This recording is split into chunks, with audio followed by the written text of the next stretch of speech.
Hi ಎಲ್ರಿಗೂ ನಮಸ್ಕಾರ. Welcome back to our YouTube channel. ಇನ್ನೂ ಯಾರು ನಮ್ಮ ಯೂಟ್ಯೂಬ್ ಚಾನೆಲ್ನ ಸಬ್ಸ್ಕ್ರೈಬ್ ಮಾಡಿಲ್ಲ, ಇವಾಗಲೇ ಹೋಗಿ ಸಬ್ಸ್ಕ್ರೈಬ್ ಮಾಡಿ, ಬೆಲ್ ಐಕಾನ್ನ ಕ್ಲಿಕ್ ಮಾಡಿ. ಹೊರಗಡೆ ಕೆಮಿಕಲ್ ಯೂಸ್ ಮಾಡಿರುವ ಟೊಮೆಟೊ ಕೆಚಪ್ನ ಯೂಸ್ ಮಾಡೋದ್ರ ಬದಲು ಮನೆಯಲ್ಲೇ ಹೇಗೆ ಸಿಂಪಲ್ಲಾಗಿ ಟೊಮೆಟೊ ಕೆಚಪ್ನ ಮಾಡೋದು ಅಂತ ನೋಡ್ಕೊಂಬರೋಣ ಬನ್ನಿ. ಕೆಚಪ್ ಮಾಡೋಕ್ಕೆ ನಾನು 3 ಟೊಮೆಟೊ, ಸ್ವಲ್ಪ ಶುಂಠಿ, 1/4 ಅಚ್ಚು ಬೆಲ್ಲ, 2 ಸ್ಪೂನ್ ಸಕ್ಕರೆ, 1 ಸ್ಪೂನ್ ಅಚ್ಚ ಖಾರದ ಪುಡಿ. ಅಚ್ಚ ಖಾರದ ಪುಡಿನ ನಾನು ಮನೇಲೇ ಮಾಡ್ಕೊತಾ ಇದ್ದೀನಿ. ಒಣಮೆಣ್ಸಿನ್ಕಾಯಿನ ಸ್ವಲ್ಪ ಲೈಟಾಗಿ ಹುರ್ಕೊಂಡು ಅದನ್ನು ನಾನು ಗ್ರೈಂಡ್ ಮಾಡ್ಕೊತಾ ಇದ್ದೀನಿ. ಗ್ರೈಂಡ್ ಆದಮೇಲೆ ಒಂದು ಪಾತ್ರೆಯಲ್ಲಿ ನೀರಿಟ್ಟು ಅದಕ್ಕೆ ನಾನು 3 ಟೊಮೆಟೊನ ಬೇಯಿಸೋಕೆ ಇಡ್ತಾ ಇದ್ದೀನಿ. ಅದ್ರ ಜೊತೆಗೆ ಶುಂಠಿನೂ ಹಾಕೋತಾ ಇದ್ದೀನಿ. ಚೆನ್ನಾಗಿ ಕುದಿಸ್ಕೋಬೇಕು ಸಿಪ್ಪೆ ಬಿಡೋವರೆಗೂ. ಸಿಪ್ಪೆ ಬಿಟ್ಟಾದಮೇಲೆ ನೀಟಾಗಿ ಸ್ಮ್ಯಾಶ್ ಮಾಡಿ ಜಾರ್ಗೆ ನಾನು ಬೆಲ್ಲ, ಸಕ್ಕರೆ ಮತ್ತು ಅಚ್ಚ ಖಾರದ ಪುಡಿನ ಹಾಕೋತಾ ಇದ್ದೀನಿ.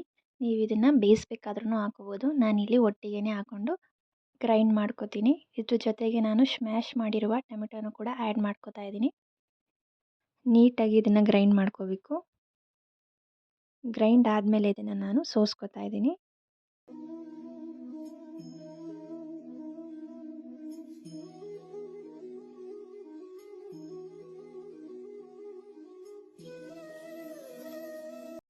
ಸೋಸ್ಕೊಂಡು ಆದಮೇಲೆ ಇದಕ್ಕೆ ನಾನು ಸ್ವಲ್ಪ ಉಪ್ಪು ಹಾಕ್ತೀನಿ.